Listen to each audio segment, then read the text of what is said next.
আমি র্যাব 2 এর অধিনায়ক মোহাম্মদ খালিদুল হক হাওলাদার, অতিরিক্ত ডিআইজি। আজকে আপনারা জানেন আমরা বেশ কিছুদিন ধরে এই জেনেভা ক্যাম্পে গোয়েন্দা নজরদারি অব্যাহত রেখেছি।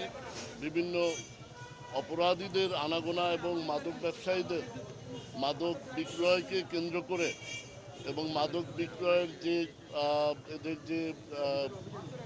এদের মাদক বিক্রয় নিয়ে এদের মধ্যে যে গ্রুপিং এবং দ্বন্দ্ব, এই গোয়েন্দা তথ্যের ভিত্তিতে আমরা আজকে ব্যাপক মোবিলাইজেশন এবং টহল এবং গোয়েন্দা টিম সহ আমরা অভিযান পরিচালনা করি।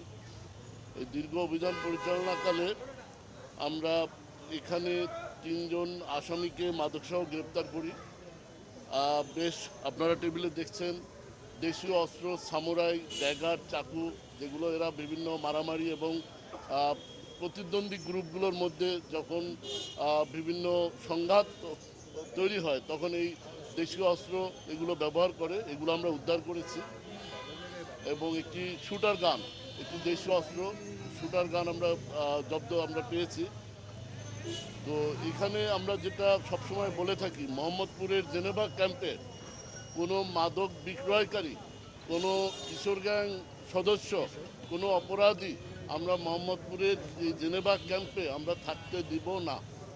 মোহাম্মদপুর জেনেভা ক্যাম্পে ভালো মানুষ থাকবে, অপরাধীদের জন্য জেনেভা ক্যাম্প নয়। আমার ক্লিয়ার মেসেজ, জেনেভা ক্যাম্পে থাকতে হলে ভালো হয়ে থাকতে হবে। কোনো অপরাধীদের আবাসস্থল জেনেভা ক্যাম্প আর হবে না। আমরা এই লক্ষ্য নিয়ে আমরা কাজ করছি।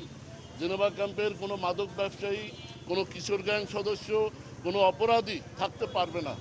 আমাদের একটাই মেসেজ, আমরা যাবৎ যত কিশোর গ্যাং যারা মোহাম্মদপুরে ছিনতাই, অপকর্ম, দখলবাজির সাথে জড়িত ছিল, যাদেরকে পেয়েছি আমরা তাদেরকে গ্রেপ্তার করেছি, তাদের বিরুদ্ধে আইনগত ব্যবস্থা নিয়েছি।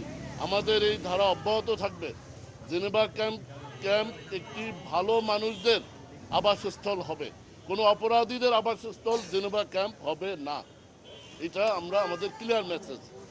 জেনেভা ক্যাম্পে যারা থাকেন, যে সকল অধিবাসী আছে, আমি তাদেরকে বলতে চাই, আপনার সন্তানদের স্কুলে পাঠাবেন, আপনার সন্তান কার সাথে মিশছে খবর রাখবেন। কোনো অপরাধের সহযোগী হিসেবে যেন আপনার সন্তান ব্যবহৃত না হয় সেটা খেয়াল রাখবেন। জেনেভা ক্যাম্পের অতীত ইতিহাস, অপরাধের ইতিহাস আমরা চেঞ্জ করে দিব। জেনেভা ক্যাম্পে আর কোনো অপরাধী থাকতে পারবে না, এটা আমার মেসেজ। আপনারা আমাদের সহযোগিতা করবেন। সকল অপরাধীদের, আপনারা জানেন 5 আগস্টের পরে এই মোহাম্মদপুর থেকে আমরা সকল কিশোর গ্যাং, সকল অপরাধী যারা ছিল, বড় বড় যারা এই অপরাধ সংগঠন করত, তাদেরকে আমরা আইনের আওতায় নিয়ে এসেছি। তাদেরকে আইনগত ব্যবস্থা, তাদের মামলা দিয়েছি।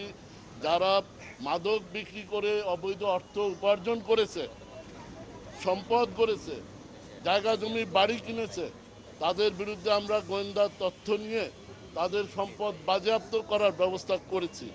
আপনারা জানেন ইতিপূর্বে আমরা যে অপারেশনগুলো করেছি, সেই অপারেশনে যে মাদক বিক্রয়ের অর্থ আমরা জব্দ করেছি, এই অর্থ বিরুদ্ধে সিআইডি মানি লন্ডারিং মামলা করেছে, মামলার তদন্ত চলছে।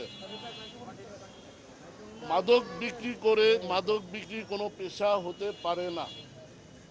আমি স্পষ্ট বলতে চাই, মাদক একটি সামাজিক অপরাধ। যারা মাদক ব্যবসার সাথে জড়িত তাদেরকে বলবো, এই জেনেভা ক্যাম্পে কোনো মাদক চলবে না। আপনারা ভালো কোনো পেশায় ফিরে যান। যখনই অপরাধ করবে আমরা তার বিরুদ্ধে আইনগত ব্যবস্থা নিব।